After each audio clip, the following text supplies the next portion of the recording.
السلام علیکم۔ حکایات مولانا رومی میں سے امتحان وفا۔ وہ وقت کتنا مبارک ہوتا ہے کہ جس وقت دل کو حق تعالیٰ کی محبت کا درد عطا ہوتا ہے۔ حق تعالیٰ کی محبت میں حضرت ذوالنون مصری رحمۃ اللہ علیہ پر عجیب حالت طاری ہو گئی۔ ایسی شورش و دیوانی طاری ہو گئی تھی کہ آپ کی آنکھوں سے لوگوں کے کلیجے منہ کو آ جاتے تھے۔ محبت میں بجز نالہ فریاد کچھ اچھا نہیں لگتا۔ گریہ و زاری اور تضرع سے حق تعالیٰ کا راستہ بہت جلد طے ہوتا ہے۔ اس قدر قرب ہوتا ہے کہ سال ہر سال کے مجاہدے سے وہ بات نصیب نہیں ہوتی۔ حاکم وقت نے آپ کو قید میں ڈالنے کا حکم دے دیا۔ زندان جب آپ کو قید خانے کی طرف لے کر چلے تو آپ کے شاگرد اور مریض روتے ہوئے پیچھے ہو لیے۔ وہ کہتے کہ یہ کیسے ممکن ہے کہ ایسے کامل ولی پر جنون کا غلبہ ہو، اور اس میں کوئی ضرور راز پوشیدہ ہے۔ جب آپ کو قید خانہ میں ڈال کر دوبارہ بند کر دیا گیا تو دوست احباب نے غور و فکر شروع کیا کہ آخر کیا ماجرا ہے کہ اتنا بڑا شیخ قید خانے میں محصور کر دیا گیا ہے۔ معلوم ہوتا ہے کہ اپنے مہتاب باطن کو ابر جنون سے چھپانا چاہتے ہیں، عوام کے شر سے بچنے کے لیے یہ صورت اختیار کی ہے۔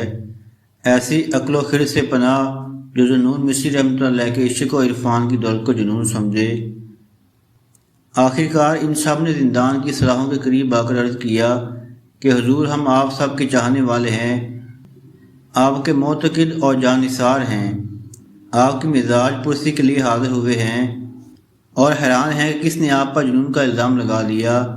آپ تو دریائے عقل ہیں، یہ اہل ظاہر آپ کے مقام قرب اور رفت باطن سے ناواقف ہیں اور آپ کو مجنون و دیوانہ سمجھتے ہیں، حالانکہ آپ تو سچے عاشق ہیں۔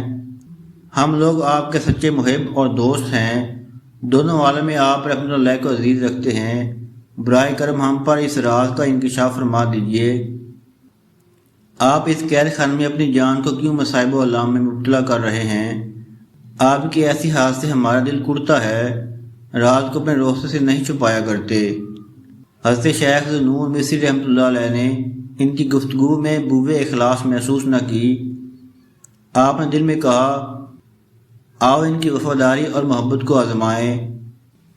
امتحان اخلاص کے لیے ان کی طرف پتھر اٹھا کر دوڑے جیسے پاگل وحشت میں لوگوں کو مارنے کے لیے دوڑتا ہے۔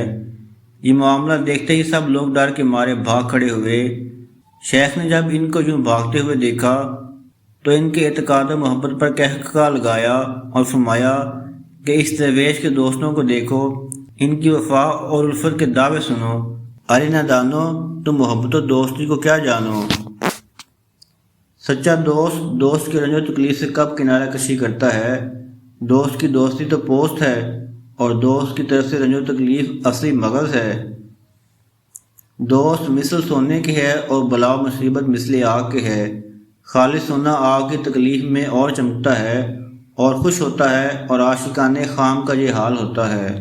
اے مخاطب، جب ایک ہی زخم سے تو عشق سے مستعفی ہو گیا اور راہ فرار اختیار کر لی تو معلوم ہوا کہ تجھے ابھی عشق کی ہوا بھی نہیں لگی، تو نے صرف عشق کا نام سن رکھا ہے، پس محبت کا راستہ آسان نہیں۔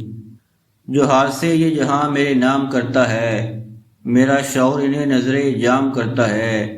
فقیہ شہر نے تہمت لگائی صوفی پر، یہ شخص درد کی دولت کو عام کرتا ہے۔ مولانا رومی رحمۃ اللہ علیہ کی اس حکایت سے ہمیں درس حیات حاصل ہوتا ہے، جو مصیبت میں کام نہ آئے وہ دوست نہیں۔